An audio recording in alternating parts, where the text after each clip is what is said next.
there's still some days that I really struggle with PTSD, post-traumatic stress disorder. And I suffer from that at times from the car accidents I've been in. Not, this time I'm not talking about childhood trauma and stuff like that, but about car accidents. And when my husband and I, when we got married, even before we got married, my husband has never been a real driver. Like, he would only drive when it was like medically necessary. Like, one time I remember I misplaced my glasses. As some of y'all can see from different videos, I wear different glasses because it's like whatever I can find, I put them on. But anyway, he's probably driven me, since we've been married, he's probably driven me maybe 3 times, and we've been married for almost 8 years. And during the times when he had gotten very, very sick, and then even the times where I was in and out of depression myself, I had to still push myself. I had to push myself through to get us to where we need to be. So it wasn't just the depression that I was experiencing. It wasn't the anxiety that I was experiencing. It was also the PTSD from multiple car accidents. I remember a car accident I got in. I think I was maybe 7. This was around the time my mom and my dad had gotten married, and I was about 7, and I still remember it. I remember it like it happened yesterday. Our car was totaled. Ended up going to the ER, and they ended up giving me a shot in my bottom because I couldn't stop. I didn't stop throwing up. Couldn't stop throwing up. And then fast forward to April of 2017, I got into another really, really bad car accident. This time, there were accidents in between time. And then when I got to Chicago, this car done got hit maybe 10 or 11 times by random people. One lady, she backed into the car and she's like, "Oh, my bad, girl, I was asleep." Her baby's in the back seat, but that's another story. But anyway, April of 2017, my car got totaled by PSTA. Yeah, PSTA. It got hit and totaled by the actual city bus. And I remember that bus hit me so hard, the car had spent around, landed on the opposite side of the street, skipped the curb, and was somehow turned around. I jumped out. I remember jumping out, and I was shaking so badly. I was shaking really, really badly.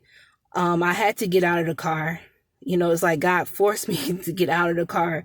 And all because where they hit me, they hit right there by the gas tank. So there was gas leaking and stuff like that. So I'm glad I was able to get out, but I couldn't even speak right because I started stuttering. I started stuttering. My daddy talking about, when he called me, he talking about, he said, "Yeah, I thought you was trying to rap." I'm like, "Daddy, I ain't trying to rap." I was stuttering.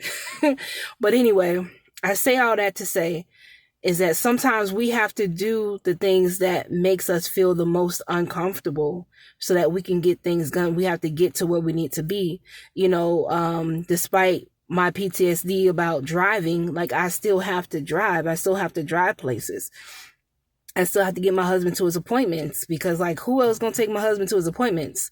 Now there are programs, especially here in Chicago, the regional transportation, I think it's authority. You can apply for programs like paratransit programs, depending on your income. I know during those times, our income was too high because I was working. I was working full time at that time. So our income was way too high for us to be able to get public transportation, free public transportation. They even have a program through PACE, RTA. Where they can issue this card, they give you $30 a month, and you're able to have, I think, up to 8 trips, and you only pay $1 per way. $1 is your copayment, and that's if you have Medicaid. And if your income guidelines are at a certain, if you have a low income.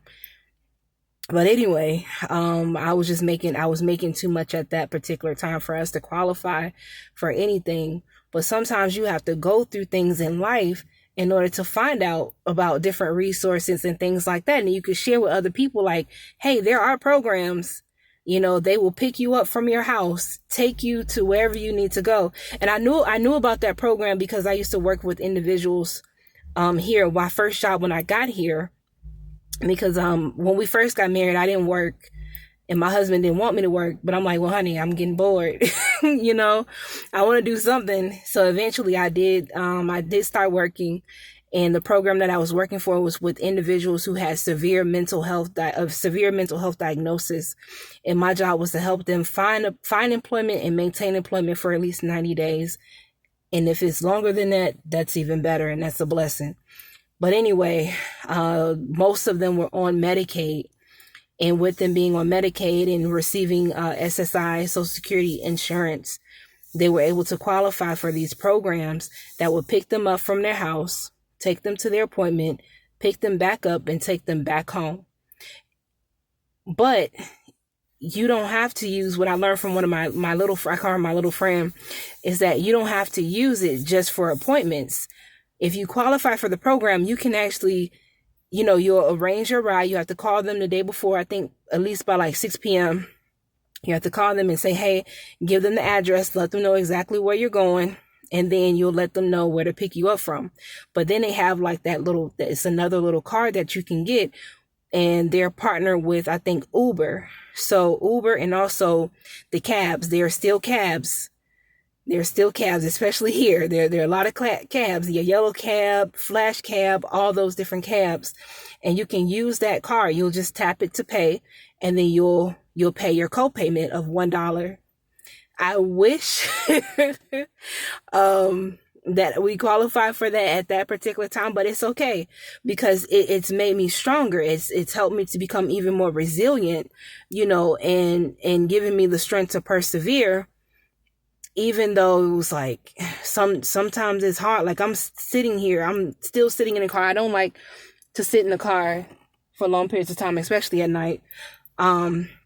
But I felt the urge to share this, even if it's just for one person to get the resources, or for one person to not give up, even though it's hard. Because sometimes too, some people are really depending on your strength.